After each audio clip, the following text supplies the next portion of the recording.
we are recording. Hi, Louie. Welcome in. Hello, Mr. Forrest. I see you there. Let's go ahead and. Hello, hello. Hello. I'm going to ask you to join us. Hello, my Samsung. I'm going to ask. Hello, all my lovelies. It's so good to see you all. I got to go and unmute you all too. Oh, hi, Miss Annette. You get it. You got it to work, love. Yes, I love it. I'm asking those who want to join by, if they want to be seen. Hello. Oh, we are. Let me unmute Evan and hi, George. If you would like to come in by picture, hi, George. Then you are welcome to do so. Louie, I'm going to unmute you. Hi, Louie. Let's unmute you. Okay. Oh. Let's see. I'm going to ask. Oh. Hi. Hi. Okay, I got somebody coming by phone. He said, Evan said he'll start his chat later. George, there, you're unmuted. Hi, George. Hi. How are you? Good. So, and then I have someone by telephone, and that's cool. I know that works. We're going to give a few moments to come in and see who we have joining us. I know some other people going to come in, so give us just a couple minutes. I just joined by phone. Who's by phone? Who came in by phone? Gene Sassville. Hi, Gene. Hi. Sorry, we don't have the internet, so we're down. That is the best I could do today. That's okay. That's okay. At least you can hear us, and that's what's important. I'm not really going to share a screen or anything like that. You can hear us. So others will join us, but I have the privilege of introducing you all to Jeff Forrest. He is he's part of our pilot. He's actually one of the leaders in our pilot. He's a really powerful man. He is part of the economic growth in the College of Canyons. Yes. That's right. Right. And so he's with us today, and I know some more people will join because that's how that goes. We always have some people arriving, and but we are not going to delay because we have, this window's only like a 40-minute window, Jeff. I have the free version, so we only rock it for 40 minutes. You are our main focus today, and then I'll do some other things with them. So excellent. And if any of you want to turn your cameras on, you're welcome to. Annette, look, you made it by phone. It's so I did. I figured it out. I just got a brand new phone too, so I was like, oh, I hope this works. Great. I love it. I love that you're able to and I know it works to come in by phone, right? Because my students, when I do my live lectures, this is how they come to me, right? Oh, okay. So good job. And again, we won't hold your time. I know that you're on to the next thing too. So Jeff, take it away, my dear, my love. Thank you. All right, great.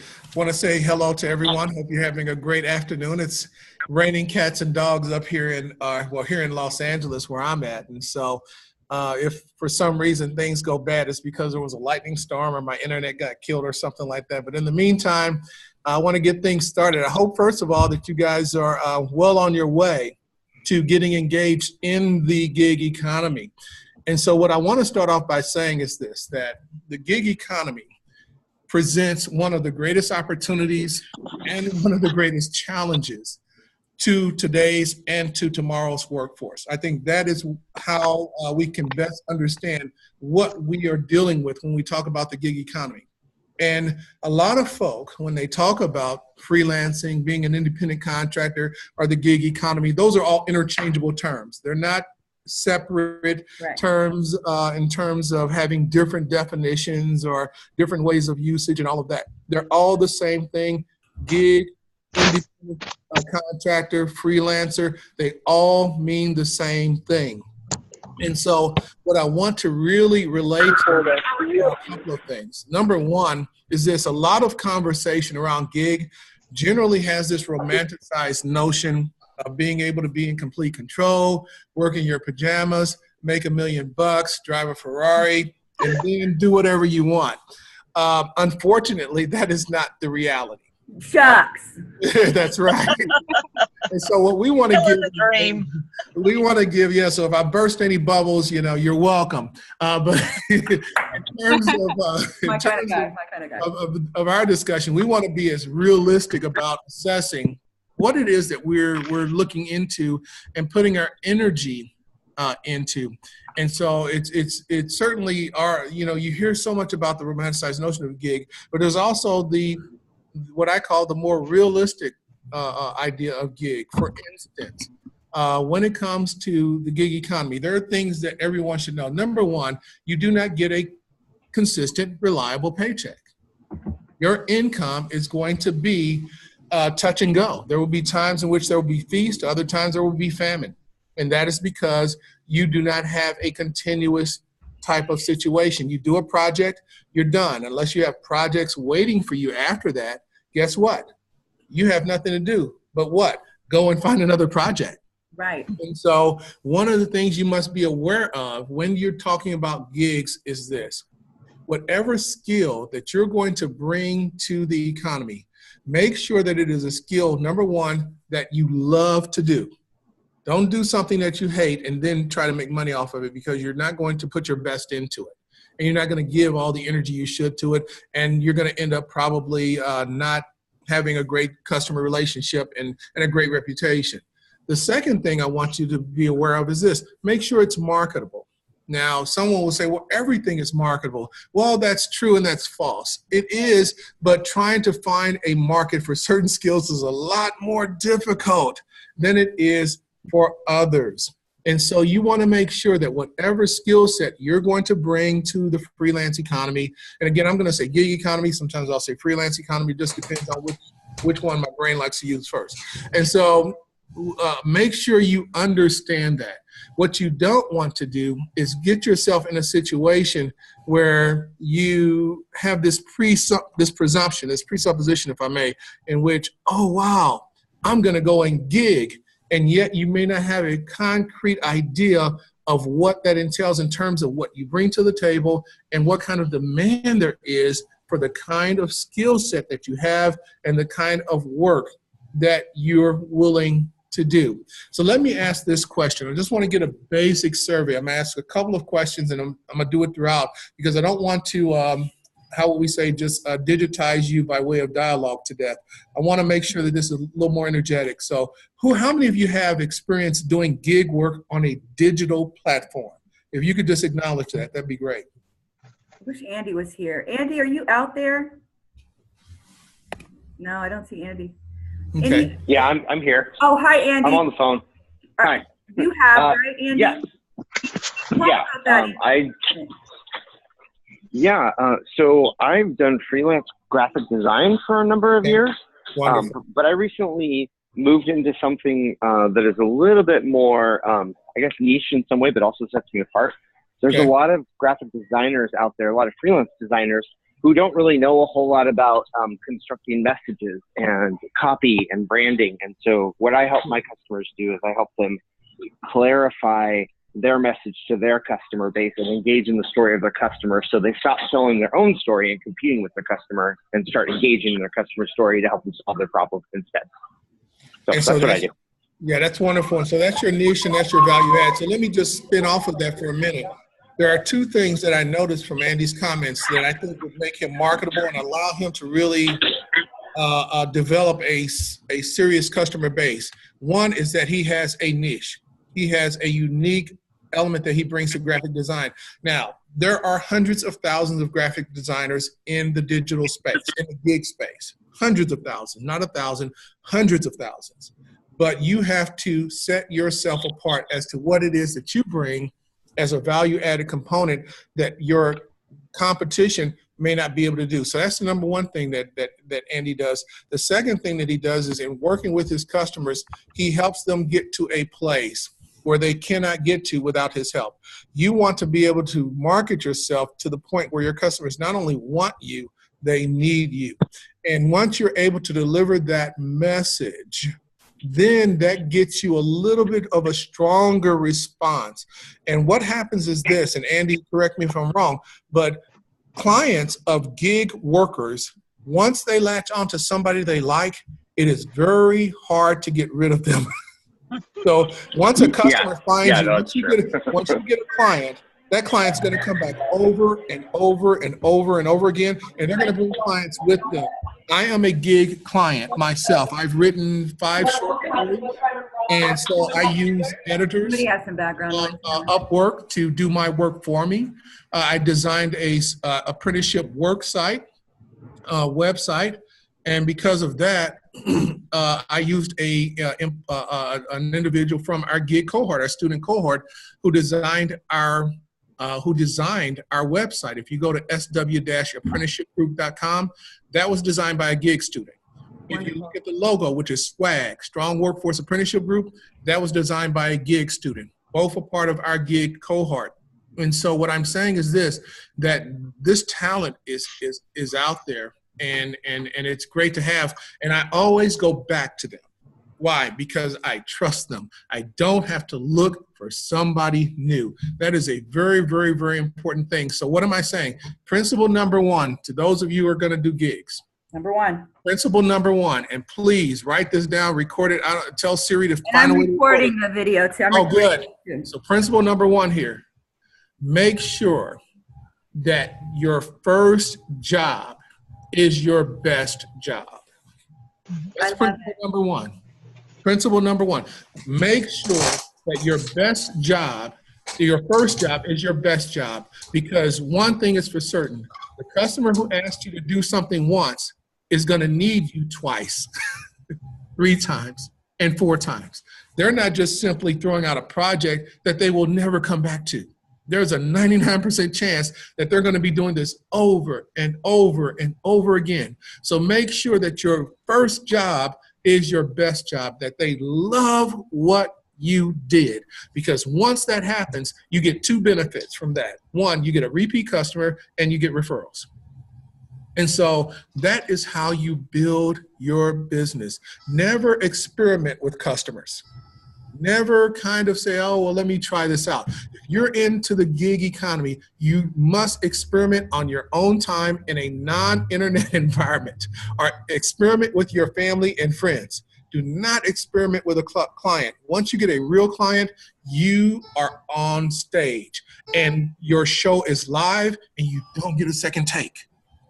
That is very, very important. So make sure you have your stuff together and you're ready to go. And whatever it is you told them you can do, make sure you can do it really, really good. That's number 1. Make sure you can do it in the time frame that they need you to do it in, and make sure you can do it in the cost frame that you advertise you can do it. There can be no editing of those 3 things. What you can do, how long you can do it, and how much you can do it for, that is you cannot revise that. That is something you must deliver and you must bring to the table. And that first customer is your best customer. Give them your best effort. Act as if you will never have another gig for the rest of your life. Make that your customer. That's number 1. Number 2, once you have done that particular work, make sure that you advertise it on LinkedIn saying, I have done this work, and other social media, so that others can see what you're doing. It helps to broaden and expand your footprint. So once you get that 1 customer, you're legitimate, because you can treat that 1 customer as if they're 10,000, because you have experience. And you can say, I am so happy that I was able to do such and such and never give away your customer who they are, because you don't want to give away your business, but you want to say, I just finished a major project, da-da-da-da. Please contact me to see what I can do for you. Now you've got a real project that speaks to potential clients. So once you get the job, make your first job your best job. And number 2, use that as a springboard to market yourself as someone who has experience. And you can do that through LinkedIn. You can do that through Facebook. You can do that through Instagram. And those are the 3 big ones: LinkedIn, Facebook, and Instagram. If you don't use any others, those are enough. You know, right. You don't need 10,000 different forms of social media, because some of them are not even worth your time. But Facebook, and I'll give them in rank order based on what I believe would work. LinkedIn, Facebook, and Instagram. Those are the big three that if you're going to market yourself, that is what you should do. But let me get some ideas before I go on to some other principles.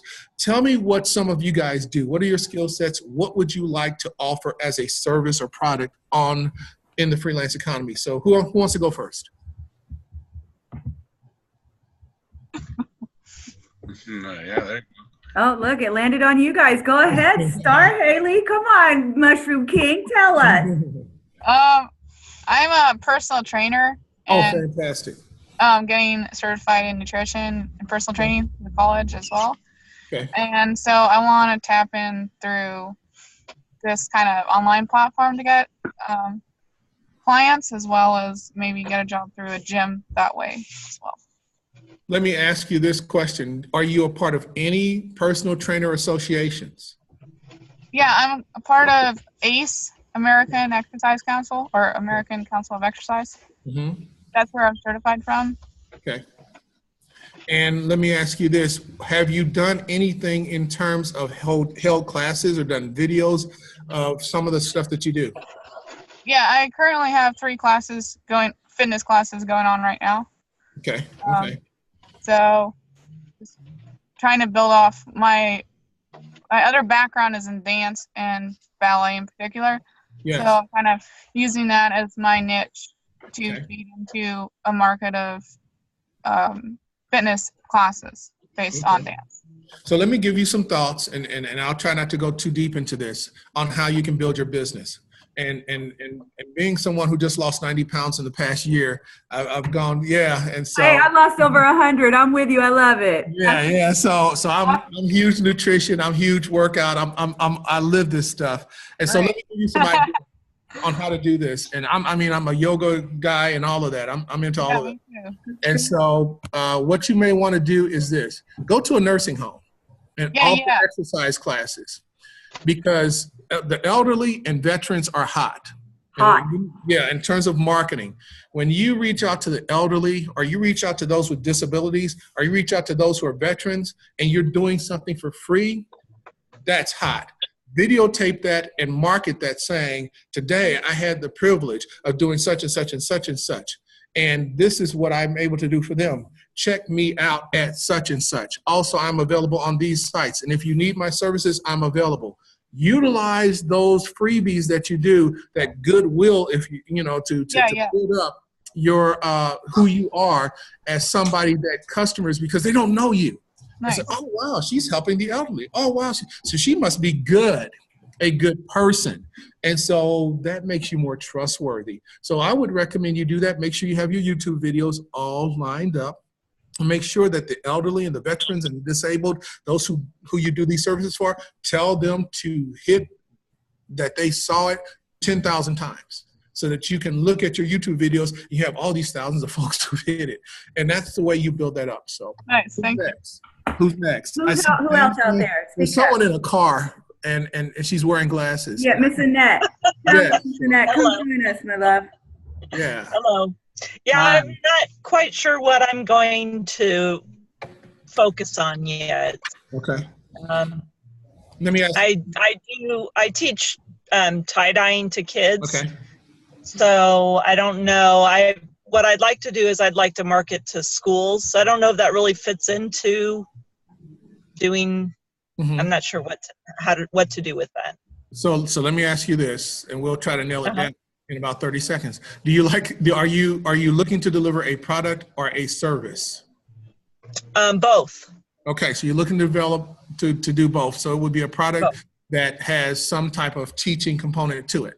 Yes. Okay, so now what you're talking about is curriculum with skills. Yeah. So let me give you some ideas on what you can do. What you should do is, what I would recommend, go to an autism center. Yes. Okay. Go to an autism center, and you kind of see my theme here, don't you? Yes, I do. go to an autism center and teach them tie-dyeing, and then send it out to every single school. Brilliant. And tell them, this is what I do, this is what drives me, this is my passion, and that is helping children succeed, and blah, blah, blah, blah, blah. And by using that, and autism is hot, by the way, and I hate to use hot, but I just don't have a better word right now. It is hot. Yes, elderly, veterans, these are hot market items that anybody who's going to get into business, do that stuff for free, videotape yourself doing it, and put yourself out there, and then have them show off their work. Okay. Show off their work. And then once you do that, say, this is my curriculum, and I will be glad to make it available. Please reach out to me. And so you can do that in a gig framework. Through Facebook was going to be your primary. Facebook and Instagram is going to be Upwork. Upwork, nobody's going to call you and ask you for that. But Upwork, but Facebook and Instagram is where you're going to do your gig work. Okay. Thank you. That's your passion. Yeah. Who else we got? Anybody? Any takers? Andy, you want to chime in, Andy, a little bit more? Did you want to say any more, Andy? Evan or Julie? Sure. Sure. So, I mean, I kind of explained what I do already is I'm working with my first client right now, and he's already given me a referral to another client. So gigging isn't what I do full time because I'm a student and I've got the part-time gig thing, and then I work part-time for a technology company as well. So. Oh, good. Yeah, and so let me just say this then, within the context of that, as you build your client base, always make sure, and I'm going to go into 2 more points here very shortly, but as you're building that client base on the side, make sure that whatever you're doing within getting those referrals, always thank the customer who made the referral. Yes. Okay. Yeah. That makes sense. So whoever somehow, I think you could even offer them like a 2% discount, a 5% discount on their next order, their next service that you're going to render to them. You're going to throw in an extra hashtag. I don't know, right? It's little compared to what they just gave you. Yes. Right? Sure. Yeah. Yeah, I think that you want to make sure that you do that. And again, with customers, don't overwhelm them with thank you, but just simply say, hey, listen, I got a referral from you. Just want you to know how much I appreciate our relationship, and et cetera. And then just move on, because that's all the customers are going to want. And so it would be, but it's your way of just showing gratitude. That's a very, very thing to keep in mind. So there's a couple of other points that I want to share with regards to gigging that you guys really need to be aware of, especially if you fit what I call a non-traditional student. And that's someone who is not so much just out of high school, but the exact opposite. You have some years under your belt since you've been in school, since you've been in high school, and you're maybe over 23, 24 in that range of age. If I'm talking to you, this is very, very important what I'm about to share. 2 important principles. One is this, that you need to know if you can gig. You need to do the economic analysis of whether or not you are able to gig. So let me give it to you straight, and some of you aren't going to like this, and I'm sorry, but it's the truth. Okay, hang on one second. Destin, are you there, Destin? Is that you, Destin, at that 530 number? Because you're talking to him. If he's not here, let me see. Because he's definitely, okay, I'm going to make sure he gets it. Destin, this is a recording. This is for you. Pay attention. Okay, Jeff, go ahead. All right, super. And so what you want to do is this. A person who's ready to gig full-time, generally, listen to me carefully, is someone who lives at home with their parents or with a mate who can sustain their rent and utilities and other recurring expenses while they launch. If you are depending on gigging to make a living in which you're going to pay for rent, healthcare, food, utilities, car note, etc., you cannot gig full time. I'm going to give it to you as straight as I can. You will be a train wreck. It's not possible. You say, yes, it is. No, it's not. And I'm sorry. I really am. Don't do it. Get a job that pays bills where you get a steady paycheck, and then gig on the side until your side business grows so much that you have no other choice but to give it all of your time. Please do not jump out and gig and use gigging as a source of reliable income to pay your recurring expenses. Rent comes every month, food comes every day, cell phone comes every month, mortgage, car loan, all those things happen on a regular basis. And gigging for the new person in the freelance economy is not a regular, steady form of income. It never will be. Let me be very clear to you. It will never be that. So if you have someone who loves you so much that they will let you stay for free and take care of all of that while you launch, then by all means, go ahead and launch full time. But if you don't, then what you need to do is something more reliable. Now you may be saying, well, wait a minute, I'm not good at getting a job. And okay, then you might need to Uber, you may need to Lyft, you may need to do something on that nature of a gig, as long as it's in a busy community where you can get constant rides in terms of ride share. You may need to do something along those lines until, again, your company is ready to go full time. And here's the deal. No one can predict when that will be. But I guarantee you this, if you want to become miserable in the next 3 months or so, try to gig by yourself and pay your bills and just get started. And you will be the most miserable person on earth, because it doesn't happen the way everybody seems to. That's make-believe, all that make-believe stuff. So please, please, please make sure you have a partner who is on your team who will say, while you gig, I got you covered. And perhaps you need to do it as a loan agreement in which, when I get there, I'm going to take care of you. I don't know, but certainly you need to have that kind of arrangement, or else you probably need to reconsider it. And I think it's just the only way I can do that is to just be honest with you. The fourth thing that I want to share with you that is also very, very important, make sure that you handle your tax situation, okay? And here's the deal. I'm going to let you in on a secret, and it's going to blow your mind. No one should be doing taxes more than the person who's a gig freelance a person who files a 1099. Let me tell you why. Because everything is tax deductible. Everything, honey, everything. Is tax deductible. My goodness gracious. 1099 is the easiest person to do taxes for, because every time you get in your car, tax deductible. It doesn't work. If you go to the salon, tax deductible. Whatever you are doing is tax deductible. There's nothing like it. You should be making a ton of money off of your taxes, because if you're just now starting to gig, you're not going to make all this income. You're going to have all these expenses. And guess what that means? Refund. If you really need to deduct everything. I'm looking at Haley, and that jacket is a tax deduction. I mean, seriously, the jacket that you're wearing is a tax deduction. All of your exercise clothes, that's a tax deduction. Every time you pay for internet use, your internet use is a tax deduction, because you use the digital economy to get out there. So your internet bill is a tax deduction. Your cell phone is a tax deduction. Why? Because you need your cell phone to get business. You need all of that stuff to get business. Everything is tax deductible. And you say, you mean I can deduct my cell phone? Do you use it for business? Then the answer is yes.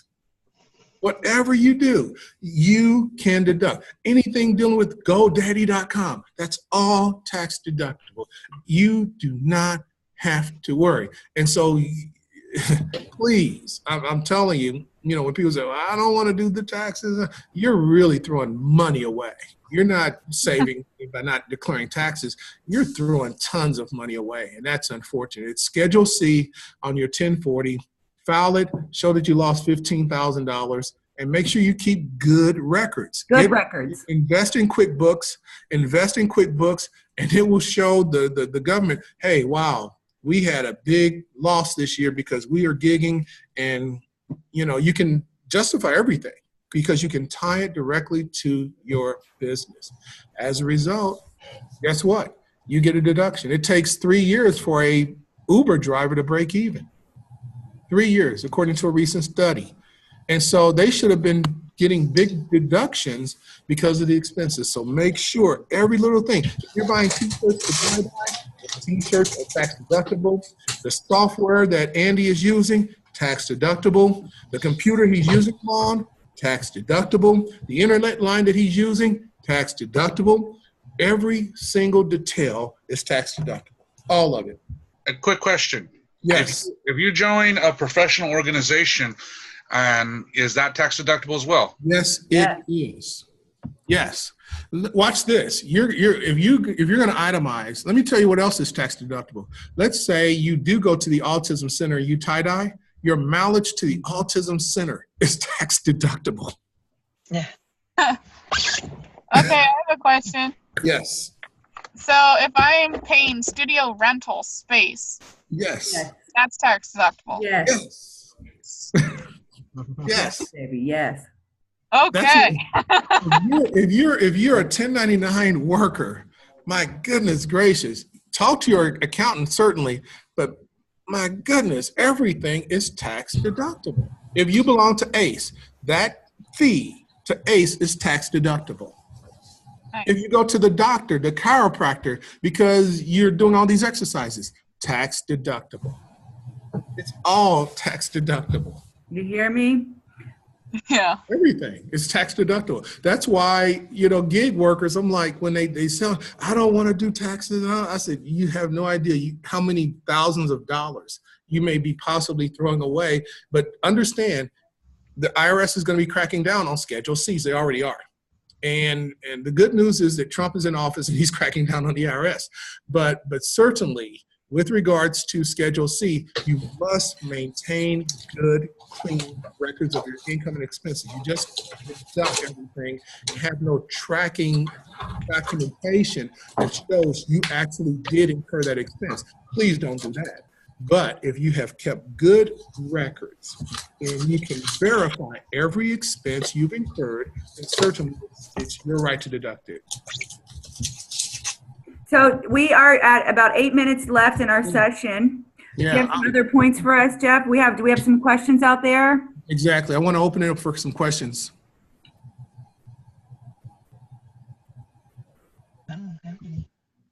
Even if you don't have income coming in, is everything tax deductible? So do you have to be making money for you to have tax deductions? Well, you're not going to get a 1099, so there's no 1099 to file if you have no income.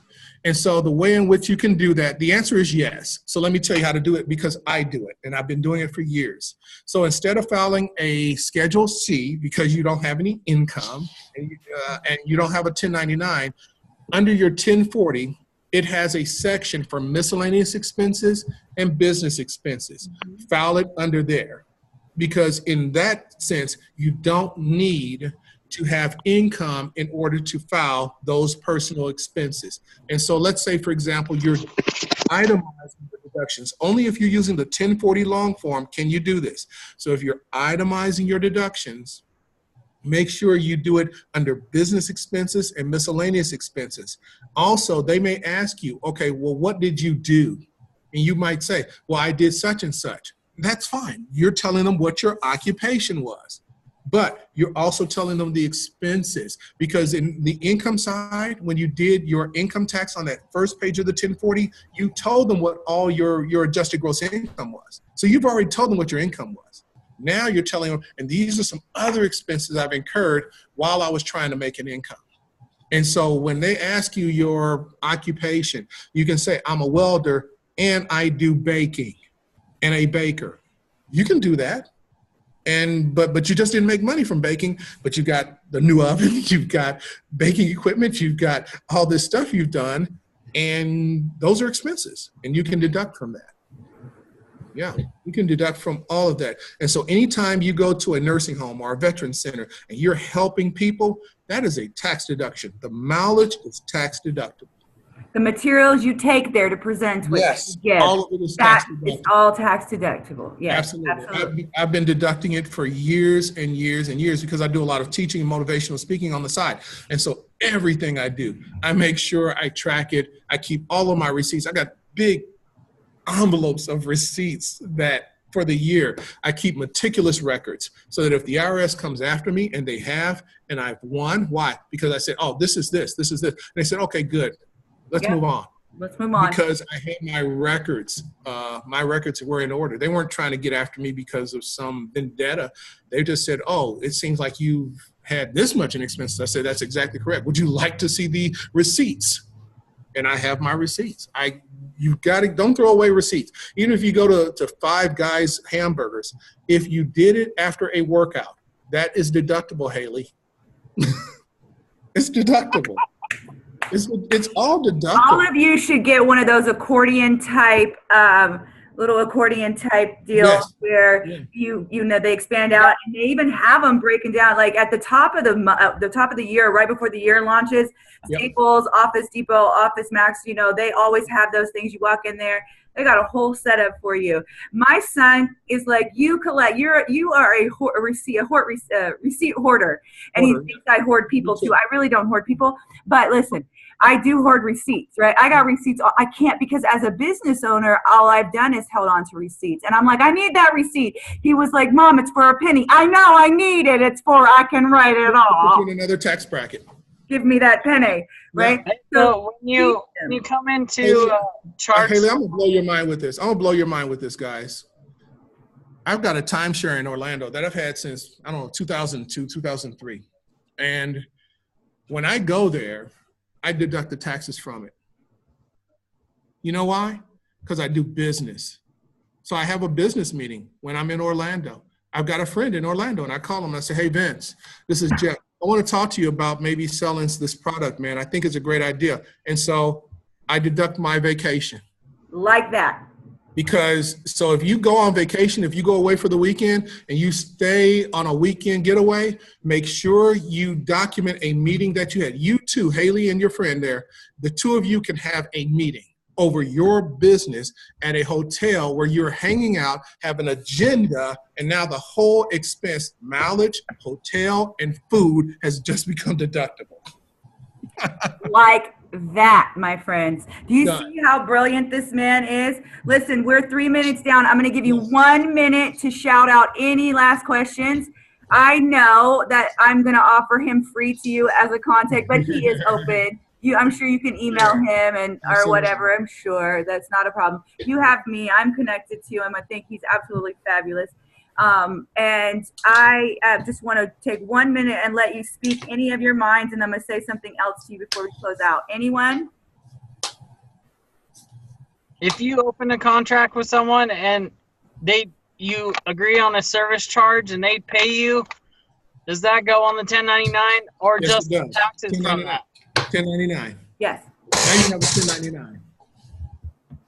Yep. Got it. Okay, everyone, here's a quick wrap up as we go in the last 2 minutes. I am recording this and throwing them in YouTube, so they are available. I got to get them back out to you. Here's what I've done. Those who linked with me in LinkedIn, if you have not seen already, we have a group now. We have our own little community in there. We have a gig economy LinkedIn group. So it is established now, and I'm going to start feeding information in there, and you'll be able to be posting in there. So that's our own personal community where we can come together. You all should have also received your lynda.com license. Yay! Mm-hmm. That's $1,000, couple $1,000 value right there that you're getting from being a part of this program, and I'm so pumped about it. And so make sure you link into your lynda.com. Start using that as well. I don't know how you're doing with your SAMA School, but I am looking to bring SAMA School to the platform like I brought Jeff. I also have a gentleman I'm going to try to bring in 2 weeks to you to speak about some contracts he has available specifically for women too. And so we're going to bring him to the platform as well. But also, you can bring Caleb Jonas, who is responsible for SAMA School. Yeah, I work really close with Caleb actually, because he's I've been like his underground promoter, like, hey, and let's get him out there. I mean, I told you when we were there in the College of Canyon, I was like, I love it. He's got it. So they all have that. We will continue to work with SAMA School, and like I said, I want to bring him in. We're down to our last minute. Jeff, you are amazing. Thank you, Natasha. It's been fun. You know I love this stuff. Thank you. I love it too. You guys, please thank him for me. Thank you, Jeff. Thank you. Thank you, guys. Feel free to reach out to me through Natasha. Yeah, thanks a lot. Absolutely. Let's go do it. Let's go do it, giggers. I am so proud of each and every one of you. Keep up the good work. I will see you in 2 weeks. And of course, virtually, you'll be hearing from me. All right, everyone? Jeff, again, thank you so much. Everyone, as always, be well. Yes? Take care. Thank Bye-bye. you, Melissa. All right, bye-bye. Bye-bye.